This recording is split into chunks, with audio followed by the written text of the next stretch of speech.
Bon. Nous sommes avec le président de la Fédération sénégalaise de football, par ailleurs premier vice-président de la CAF. Président, quel commentaire faites-vous d'abord de votre réélection par acclamation en tant que représentant de la zone UEFA A? Oui, c'est une réelle satisfaction, un honneur d'avoir vu mes pairs présidents de fédération me réélire à l'unanimité, donc par acclamation, et surtout mes pairs de présidents de fédération de la zone du FOA, puisque c'est des élections de toute zone qui ont tous convenu de ne pas se présenter contre ma candidature, puisque mon mandat était à renouveler. Et en dernier lieu, je voudrais aussi marquer ma reconnaissance au président Patrice Motsepe, mais aussi à l'ensemble du COMEX qui, dès le début, m'ont marqué de leur soutien en souhaitant que je puisse remplir au niveau du comité exécutif en tant que membre pour 4 autres années. Et cela me remplit, bien entendu, de beaucoup de sentiments de fierté pour aussi mon pays, le Sénégal. Je travaille pour l'Afrique au nom du Sénégal et il est important aujourd'hui qu'on puisse perpétuer cette présence de l'expertise sénégalaise au plus haut niveau du football africain. Et de cette manière-là, c'est le Sénégal qui continue à apporter sa contribution dans le développement harmonieux du football africain sous l'impulsion de la nouvelle équipe du comité exécutif présidée par le président Motsepe, qui m'a toujours marqué sa confiance et à qui je renouvelle ma loyauté et ma disponibilité. En tant que président de la commission de discipline, on vous a, commission juridique plutôt, on vous a aussi entendu faire quelques propositions. Est-ce que vous pouvez revenir là-dessus, nonobstant le fait que vous semblez dire que tout allait bien, mais quand même il fallait des terminologies, par exemple, qu'il fallait réajuster. Est-ce que vous pouvez revenir Oui, c'était un des points importants de cette Assemblée générale, puisqu'au bout de plusieurs mois de procédure au sein de la commission juridique et des associations nationales que j'ai l'honneur de diriger en tant que président, ainsi qu'au niveau du département juridique, le département légal de la CAF, nous avons travaillé d'arrache-pied avec le secrétaire général pour proposer au comité exécutif une première mouture de réforme à impulser dans l'ordonnancement juridique de la CAF pour en faire une institution de niveau mondial, une institution moderne avec les bons instruments de gouvernance. Et il était important d'apporter ces correctifs à nos textes qui, sur certains points, manquaient de cohérence et de clarté. Et à côté de cela, il y avait une certaine harmonisation de nos textes à faire, notamment entre les deux langues dans lesquelles ces textes sont écrits, c'est-à-dire le français et l'anglais. Des fois, il y avait des différences d'écriture, ce qui entraîne aussi, au moment de leur application, des différences d'impression et d'application. Et tout ça a été réglé. Et après que le comité exécutif ait validé cela lors de nos précédentes réunions, il était important que l'Assemblée générale, qui seule est souveraine en matière de changement des statuts, des règlements d'application des statuts ou même des règlements de l'Assemblée générale est compétente, que cette Assemblée générale puisse approuver. Et ça a été à l'unanimité. Donc ça nous rassure et ça nous permet de passer à d'autres étapes parce qu'il y a d'autres textes, les règlements particuliers qui devront être revisités afin qu'aux prochaines échéances, nous puissions aussi valider les révisions que nous avons voulu impulser au sein de cette équipe de la nouvelle CAF. Aussi, il y a l'aspect financier. Est-ce qu'aujourd'hui, la CAF dispose d'une bonne santé financière? Écoutez, je dirais simplement que la santé de la CAF s'améliore. Il y a 2 ans, quand on arrivait, les résultats des différents exercices étaient négatifs. Et on peut dire qu'on vivait sous nos réserves. Et pour la première fois, le président Fouzi Lekja, président de la commission des finances, a présenté des états financiers positifs, dégageant un excédent d'environ 1 million de dollars. Ce n'est pas beaucoup, mais c'est un bon signe. C'est une bonne nouvelle pour les finances de la CAF. On sait que le président Patrice Motsepe est en train actuellement d'initier beaucoup d'actions visant à nouer au plan commercial de nouveaux partenariats, à aussi travailler à essayer de donner une nouvelle image à la CAF pour que d'autres partenaires viennent. Et surtout, vous le savez aussi, sous son impulsion, le secrétaire général a pu faire avancer le dossier Lagardère et une solution a été trouvée parce qu'il y avait beaucoup de fonds qui étaient bloqués par nos partenaires, nos sponsors, à cause justement de cette situation liée au conflit entre Lagardère et la CAF, hérité de notre ancienne gestion. Donc, et ça, je pense que ce sont des avancées notables qui nous permettent d'espérer d'ici 1 an ou 2 d'avoir quand même des comptes assainis, mais surtout d'avoir des comptes assez prospères pour pouvoir augmenter les soutiens aux associations nationales, mais aussi, pourquoi pas, investir, parce que c'est ça la vision du président Motsepe et qu'il est en train de réussir, mais aussi la vision de l'ensemble des membres du COMEX qui travaillent à ses côtés. Et je voudrais dire aussi qu'il faut magnifier aujourd'hui cette cohésion qu'il y a au sein du COMEX qui permet à chacun d'apporter sa contribution. Vous avez parlé des finances. Là aussi, je peux témoigner que nous avons la chance d'avoir la personne du président Fouzi, une personne chevronnée qui s'y connaît dans le domaine des finances sportives, mais aussi c'est son métier puisqu'il travaille auprès du roi du Maroc comme responsable du ministère des Finances. Donc tout ça fait que ce sont des atouts non négligeables, comme moi-même aujourd'hui, qui suis juriste de longue haleine et qui ai une expérience sportive, j'apporte ma contribution au niveau des réformes. Je peux citer les autres membres du COMEX qui, chacun dans son domaine, excellent et ça nous rassure par rapport à l'avenir de la CAF. Une fois que nous serons restés unis, je pense que la CAF a de beaux jours parce que l'ambition du président Motsepe comme la nôtre, c'est d'arriver aujourd'hui à placer le football africain très haut sur l'échiquier mondial. Sur le plan sportif, nous y arrivons petit à petit, mais sur le plan... D'ailleurs, vous venez de parler donc du tirage. La question, c'est fondamentalement le Sénégal. Aujourd'hui, nous partageons la poule avec le Togo, avec la RD Congo, avec les 2 Soudans. Quelle appréciation faites-vous de ce tirage-là? Est-ce qu'il est clément? Est-ce que les mains d'Emmanuel Eboué ont été plus ou moins clémentes pour la poule du Sénégal? Écoutez, je répondrai oui et non. Donc je pense qu'on ne peut pas, du haut de notre rang de 2e en Afrique et surtout du haut des performances que nous avons réalisées ces dernières années, faire la fine bouche. Nous pensons que c'est un coup qui est jouable pour le Sénégal. Aujourd'hui, le Sénégal ne peut pas refuser de jouer des adversaires comme ceux qui sont dans notre groupe. Mais en même temps, nous restons sur cette ligne d'humilité qui a toujours été notre force ces dernières années. Nous respectons tout le monde, d'autant plus que les dernières compétitions éliminatoires des différentes coupes ou même des éliminatoires de Coupe du Monde passées montrent que le fossé est de plus en plus ténu entre les ténors des équipes africaines et les équipes qu'on dit du bas niveau. Parce que simplement, à force de jouer avec les meilleurs, elles sont en train de progresser. Ces dernières éliminatoires de Cannes ont montré qu'il y a eu quelques surprises. Des grandes écuries sont tombées face à des petites équipes. Et donc, nous, comme on a l'habitude de le faire dans tous les éliminatoires, nous prendrons tous les matchs au sérieux. Nous veillerons avec l'entraîneur Aliou Cissé et son équipe à démarrer bien ces éliminatoires-là dès les 2 ou 3 premiers matchs pour prendre la pole position dans notre groupe. Et nous battrons pour nous qualifier.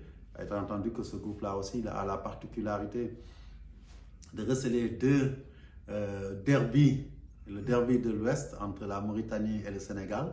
Et c'est la première fois, c'est inédit qu'on partage le groupe entre voisins. Ça va être, j'étais à côté de mon ami Ahmed Yahya, le président Ahmed Yahya, donc, et on s'est donné une accolade parce qu'on se disait, mais tiens, avant le tirage, on ne s'est jamais retrouvé dans le même groupe. Et voilà, ça va valoir le déplacement, donc Sénégal-Mauritanie ou Mauritanie-Sénégal, c'est le même peuple et je pense que c'est le charme aussi du football. Et de notre côté, nous avons le Soudan et le Sud-Soudan que le tirage au sort a réuni, c'est la réunification du Soudan ancien au sein de notre groupe et peut-être aussi il faudra penser que c'est deux équipes du Sud-Soudan vont essayer de brouiller les cartes à défaut d'être les arbitres pour désigner l'équipe qui va représenter l'Afrique en Coupe du Monde. Vous avez cité le Sud-Soudan, vous avez cité le Soudan, vous avez cité bien sûr le derby avec la Mauritanie, mais il y a une équipe que vous n'avez pas citée, c'est le Togo. Le Togo, c'est un mauvais souvenir. Tout le monde se souvient de ce qui s'est passé en 2005. Est-ce qu'on dit que c'est peut-être que l'équipe la plus difficile peut-être à jouer, entre guillemets, pour le Sénégal? Et vous, de cet avis-là, et qu'est-ce que vous pensez véritablement de cette confrontation-là entre les éperviers et les lions? Moi, je dirais simplement que le football est un mouvement permanent. À cette époque, comme vous l'avez dit, le Togo était à son summum avec un Adebayor en super forme. Nous, par contre, nous étions sur la pente descendante. Mais la réalité des choses a changé. Je pense qu'aujourd'hui, nous sommes en 2022, 2023 d'ailleurs, autant pour moi. Et la donne a changé, les choses sont différentes. Le Togo, ça sera un adversaire difficile, tout comme la RDC, mais je nous sens capable de les battre et de prendre cette première place-là. Et je pense d'ailleurs que dans la hiérarchie, c'est plus la RDC qu'il faudrait plus craindre que le Togo, parce que c'est une équipe qui est constellée de bons joueurs, mais aussi qui est en train de monter en puissance, qui est de revenir à son meilleur niveau. Mais tout compte fait, je pense que tout est égal dans tous les groupes, tous les 9 groupes. Chaque équipe qui voudra aller en Coupe du Monde devra se donner les moyens pour cela en battant tous ses adversaires. Et c'est ça, cette logique qui nous habite. Nous respectons tous les adversaires, mais nous sommes déterminés à gagner parce que notre objectif, c'est d'enchaîner une 3e Coupe du Monde de suite, parce que nous en avons le potentiel humain avec les joueurs que nous avons, avec leur expérience, leur talent. Mais nous avons aussi un entraîneur qui a maintenant un grand vécu des grandes compétitions internationales, des grands éliminatoires, mais aussi, il faut le dire, une fédération qui est rompue à la tâche maintenant et qui ne va pas déroger à la règle, qui ne va pas dormir dans ses lauriers, et surtout, un gouvernement, un chef d'État. J'en ai fait le témoignage lors de nos différentes réunions avec le président Motsepe et même mes collègues du COMEX, de la CAF, en leur disant quel apport que le chef de l'État Macky Sall, mais aussi son gouvernement, ont accordé à notre fédération pour qu'on arrive à ce niveau-là. Parce que je pense que la réussite, c'est une conjonction d'ensemble des autorités étatiques, d'une fédération forte et surtout d'un staff technique rompu à la tâche, mais de joueurs exceptionnels qui savent oublier leur valeur individuelle pour se mettre au service d'un collectif. Et aujourd'hui, on a la chance d'avoir des individualités fortes qui font tout pour que le Sénégal gagne. Et ces dernières années, c'est ça qui nous a valu ces satisfactions. L'Afrique va certainement avoir 9 équipes, en tout cas officiellement, et un 10e barragiste. C'est quand même quelque chose d'extrêmement positif pour le football africain, compte tenu de ce que nous représentons aujourd'hui, c'est l'échiquier. Écoutez, moi, je me suis toujours plu à dire qu'avec l'avènement du président Gianni Infantino, l'Afrique a reçu le traitement qu'il méritait. Parce que je pense que sur le plan sportif, en tout cas à plusieurs occasions, depuis une dizaine d'années ou plus, j'ai déploré le fait qu'on soit sous-représenté en Coupe du Monde. Et je disais même que c'est une simple règle de probabilité. Tout le monde nous dit que l'Afrique n'arrive pas à se hisser au sommet en Coupe du Monde, mais ce n'est pas possible. Si nous sommes 54 nations et qu'on soit représenté que par 5 équipes, comment voulez-vous qu'on fasse des performances pendant le temps où l'Europe, qui a autant de nations, quand même a 3 fois plus de places et que des confédérations comme la CONMEBOL, qui a 10 pays, qui a 5 places. Donc où était la justice dans tout ça? Donc c'est la raison principale de nos échecs résidait dans cela. C'était dans la règle de probabilité qui veut que plus on est représenté, plus on a des chances d'arriver au bout. Aujourd'hui, cette injustice a été corrigée par le président Gianni Infantino et son conseil. Il faut le remercier encore une fois. Nous allons vivre cette expérience nouvelle d'avoir quand même 9 ou 10 places. C'est à nous de montrer maintenant en tant qu'Africains que nous méritions ces places-là. Et cela, ça passe par des résultats que nous devons faire dans cette Coupe du Monde. Et ça passe aussi par le fait qu'aujourd'hui, on sait qu'avec la formule qui a été adoptée dans les éliminatoires, les 10 meilleures équipes africaines ont la chance de ne pas se croiser dans des groupes ou de s'auto-éliminer de manière à menuiser les chances de l'Afrique dans les compétitions africaines. Et si nos meilleures équipes se qualifient, l'Afrique, je pense, sera injouable à la Coupe du Monde 2026. Encore une fois, merci au président Gianni Infantino, merci à la FIFA. Nous sommes, je pense, tous conscients que la nouvelle ambition de l'Afrique du football, c'est de briller parmi les meilleurs au monde, de bousculer les autres confédérations à tous les niveaux, que ce soit au niveau de la compétition sportive, mais au niveau de l'organisation, au niveau quand même commercial, parce que nous avons tous les atouts pour pouvoir développer un football performant et je pense que chaque jour, c'est ce que nous rabâche le président Patrice Motsepe. Il a cette dimension de leadership qui veut décomplexer l'Afrique pour qu'on puisse aller vers l'objectif de supplanter les autres confédérations et pourquoi pas l'UEFA si le besoin s'en faisait sentir. D'injustice en faisant une comparaison entre 54 États alors qu'on avait 5 places. D'autres aussi estiment qu'il y a une injustice sur le fait que l'Afrique, depuis la première Coupe du Monde en 1930, n'a eu à organiser qu'une seule Coupe du Monde, c'était en 2010. Est-ce que vous êtes vous prenez pour qu'il y ait un tournoi comme ce fut le cas avec cette Blatter qui a débouché sur l'organisation d'une première Coupe du Monde en Afrique du Sud? Oui, bon, en fait, à ce niveau-là aussi, il faut dire qu'il y a d'autres...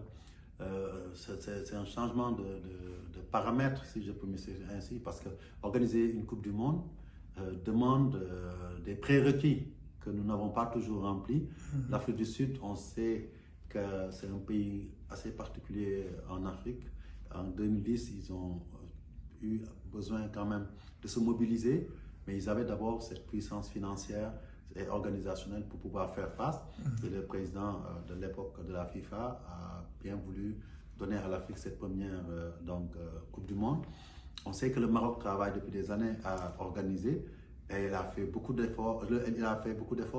En investissant beaucoup dans les infrastructures. Ils organisent beaucoup de compétitions, que ce soit des compétitions de la CAF ou de la FIFA, comme la dernière Coupe du Monde des clubs de la FIFA. Et tout ça vise quand même à donner à l'Afrique sa deuxième organisation. Et il est question d'une co-organisation avec des pays européens, que sont l'Espagne et le Portugal notamment. Et je pense que par rapport à cela, le président Patrice Motsepe a donné le signal fort que toute l'Afrique doit être unie derrière la candidature du Maroc. Et je pense que le jour où nous allons organiser notre deuxième Coupe du Monde n'est pas loin. Mais il faut savoir aussi que si nous voulons organiser régulièrement, c'est pour revenir à votre question par rapport au turnover. Aujourd'hui, la réalité, c'est que le turnover est presque impossible. Organiser une Coupe du Monde à 48, aucun pays en Afrique ne peut le faire seul. Mais aussi, il faut d'abord que les autres pays puissent construire beaucoup d'infrastructures, pas que sportives, mais aussi hôtelières, des voies de communication de dernière génération, etc., etc. Il y a beaucoup de conditions à remplir et si nous devons regarder autour de nous, nous devons avoir l'humilité de reconnaître que c'est encore inatteignable pour l'Afrique. Mais je pense que là aussi, vous avez pu vous rendre compte, la coopération, la CAF est devenue très stricte dans ce qui concerne les infrastructures. Vous voyez beaucoup de pays qui vont jouer à l'extérieur parce qu'ils n'ont pas d'infrastructures je dirais, aux conditions minimales, aux standards minimaux qu'ils doivent remplir pour pouvoir accueillir ces compétitions-là. Et le président Patrice Motsepe en a parlé tout à l'heure en Assemblée générale en disant que de 33 pays qu'il ne pouvait pas accueillir, on est passé maintenant à 22 et on espère qu'au fur et à mesure, avec l'aide des différents gouvernements. Notre constat, c'est que le Sénégal de plus en plus commence à affronter les gros cylindrés, entre guillemets. Jadis, on reprochait même à l'entraîneur de rencontrer que des équipes petites, entre guillemets aussi. Mais après le Brésil, un exploit que nous avons réalisé à Lisbonne, là on va affronter l'Algérie chez nous. Et l'entraîneur lui-même l'a dit en conférence de presse, il aurait bien aimé désormais avoir ce genre de match comme contre la France, contre l'Argentine. Est-ce que c'est une nouvelle politique de la Fédération sénégalaise de football ou bien... Oui, au sortir de la dernière Coupe du Monde, donc quand on a fait le débrief avec le coach Aliou Cissé, il a insisté sur cet aspect en disant nous avons un certain niveau. Si nous voulons avancer pour ne pas plafonner, il faut qu'on joue avec les meilleurs. C'est comme ça, en jouant avec les meilleurs, qu'on reste parmi ces meilleurs. Et donc, aujourd'hui, nous donnons corps à cette vision qu'il a en tant que coach. Parce que, quelque part, nous sommes une fédération qui a envie d'aller de l'avant. Nous ne nous contentons pas d'être entre la 20e et la 18e et la 20e place du ranking FIFA. Nous avons l'objectif de bousculer la hiérarchie. Nous voulons faire partie de ces pays africains qui vont aussi matérialiser les progressions de tout un continent. Aujourd'hui, on a 5 à 8 pays en Afrique qui sont les locomotives et le Sénégal va être la tête de cette locomotive. Il y a d'autres qui vont nous contester cela en Afrique comme le Maroc, l'Algérie, le Nigeria, le Cameroun et tant d'autres, le Mali, le Burkina, la Guinée, des équipes qui montent un peu partout. Mais nous, le Sénégal, nous voulons rester à notre place et ça passe par affronter les meilleurs, que ce soit des équipes des autres confédérations, comme on l'a fait, de l'Europe, l'UEFA, donc, mais aussi on a joué le Brésil quand même et on va essayer de chercher d'autres opportunités de jouer des équipes asiatiques. L'autre aspect qu'il faut prendre en compte dans cette démarche-là aussi, c'est de valoriser l'investissement qui a été fait par le président Macky Sall avec ce stade. On ne peut pas voir un chef d'État donner autant à son pays et à sa jeunesse à travers l'un des plus beaux stades d'Afrique, peut-être même certains me disent un des plus beaux stades du monde, et le laisser fermer, ne pas y compétir, ne pas permettre à nos lions qui sont adulés un peu partout dans le monde de pouvoir venir de temps à autre communier avec leur public sénégalais sur place au sein de ce pays-là. Puisqu'autant aujourd'hui, les Lions sont une raison de satisfaction et de fierté des Sénégalais, autant le stade Abdoulaye Wade est aussi une fierté sénégalaise et faire la conjonction entre les deux au bénéfice des supporters, des fans sénégalais, c'est notre mission en tant que fédération aux côtés de notre tutelle, le ministre des Sports, qui déjà, le Premier ministre, quand on s'est rencontrés, effectivement, on a abordé toutes ces questions il y a quelques mois quand il a été nommé. Une toute dernière question, c'est plutôt par rapport à cette Ligue saoudienne. Il y a aujourd'hui des joueurs sénégalais, pas des moindres. Il s'agit du capitaine Khalidou Koulibaly qui est parti là-bas, mais aussi le gardien numéro 1, Edouard Mendy. Le Sénégal envisage de garder le trophée continental, ici même à Abidjan. Est-ce que vous n'avez pas un tout petit peu de crainte par rapport à cette nouvelle tendance d'aller jouer dans une ligue supposée moins élevée que ce qui se fait en Europe et d'une manière globale aussi? Qu'est-ce que vous pensez véritablement de cette politique sportive de l'Arabie Saoudite de concurrencer presque l'Europe? Écoutez, je pense que plus qu'un épiphénomène, nous sommes en train d'assister à une sorte de transition. Quelque part, le centre de gravité du football se déplace sur un autre continent, ou bien se partage entre l'Europe et un autre continent.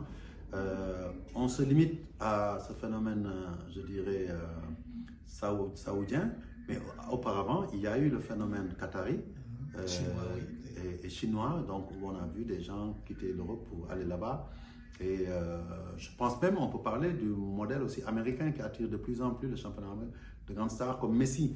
Et donc il y a une sorte de changement de paradigme dans le football. L'Europe était plus qu'un épicentre. C'était même, je dirais, le noyau du football, le cœur du football. Sans l'Europe, il n'y avait pas de football. Et aujourd'hui, c'est en train de changer. Et la raison est simple. Je pense qu'aujourd'hui, on se rend compte que beaucoup de pays asiatiques qui venaient acheter des clubs en Europe pour investir là-bas se sont dit autant garder nos fonds, faire venir les joueurs, leur payer ce qu'il faut pour qu'ils jouent dans nos championnats pour que nos équipes soient plus fortes. Et donc aujourd'hui, il ne faut pas s'étonner avec ces joueurs, ces grosses pointures qui sont en train de, je dirais, déserter les championnats européens pour aller en Asie, que la prochaine Coupe du Monde des clubs soit gagnée par une équipe asiatique, hein, donc notamment une équipe saoudienne. Il ne faut pas s'en étonner. Et je pense que tout cela, pour revenir aussi à votre question, quand nos joueurs partaient à l'époque de manière isolée dans ces comme championnats asiatiques, souvent on les oubliait. Mais ce qui est clair aujourd'hui, c'est qu'on sait que le prochain championnat saoudien sera l'un des championnats les plus suivis dans le monde, mais aussi sera l'un des championnats les plus relevés dans le monde, parce qu'on a aujourd'hui pas seulement des joueurs qui se disent non, on va à la retraite là-bas. On a des jeunes joueurs et même des Européens qui sont partis. Quand je vois hier Milinkovic, et aussi Brozovic à côté de Edouard Mendy, de N'Golo Kanté, de Kalidou Koulibaly et de tant d'autres qui sont en train de rejoindre ce championnat. Benzema, ils viennent. Une toute dernière question, c'est plutôt par rapport à cette ligue saoudienne. Il y a aujourd'hui des joueurs sénégalais, pas des moindres. Il s'agit du capitaine Kalidou Koulibaly qui est parti là-bas, mais aussi le gardien numéro 1, Edouard Mendy. Le Sénégal envisage de garder le trophée continental, ici même à Abidjan. Est-ce que vous n'avez pas un tout petit peu de crainte par rapport à cette nouvelle tendance d'aller jouer dans une ligue supposée moins élevée que ce qui se fait en Europe et d'une manière globale aussi? Qu'est-ce que vous pensez véritablement de cette politique sportive de l'Arabie Saoudite de concurrencer presque l'Europe? Écoutez, je pense que plus qu'un épiphénomène, nous sommes en train d'assister à une sorte de transition. Quelque part, le centre de gravité du football se déplace sur un autre continent, ou bien se partage entre l'Europe et un autre continent. On se limite à ce phénomène, je dirais, saoudien, mais auparavant, il y a eu le phénomène qatari et chinois, donc où on a vu des gens quitter l'Europe pour aller là-bas. Et je pense même on peut parler du modèle aussi américain qui attire de plus en plus le championnat de grandes stars comme Messi. Et donc il y a une sorte de changement de paradigme dans le football. L'Europe était plus qu'un épicentre. C'était même, je dirais, le noyau du football, le cœur du football. Sans l'Europe, il n'y avait pas de football. Et aujourd'hui, c'est en train de changer. Et la raison est simple. Je pense qu'aujourd'hui, on se rend compte que beaucoup de pays asiatiques qui venaient acheter des clubs en Europe pour investir là-bas se sont dit autant garder nos fonds, faire venir les joueurs, leur payer ce qu'il faut pour qu'ils jouent dans nos championnats pour que nos équipes soient plus fortes. Et donc aujourd'hui, il ne faut pas s'étonner avec ces joueurs, ces grosses pointures qui sont en train de, je dirais, déserter les championnats européens pour aller en Asie, que la prochaine Coupe du Monde des clubs soit gagnée par une équipe asiatique, donc notamment une équipe saoudienne. Il ne faut pas s'en étonner. Et je pense que tout cela, pour revenir aussi à votre question, quand nos joueurs partaient à l'époque de manière isolée dans ces comme championnats asiatiques, souvent on les oubliait. Mais ce qui est clair aujourd'hui, c'est qu'on sait que le prochain championnat saoudien sera l'un des championnats les plus suivis dans le monde, mais aussi sera l'un des championnats les plus relevés dans le monde, parce qu'on a aujourd'hui pas seulement des joueurs qui se disent non, on va à la retraite là-bas, on a des jeunes joueurs et même des Européens qui sont partis. Quand je vois hier Milinkovic et aussi Brozovic à côté de Edouard Mendy, de N'Golo Kanté, de Kalidou Koulibaly et de tant d'autres qui sont en train de rejoindre ce championnat. Benzema, ils viennent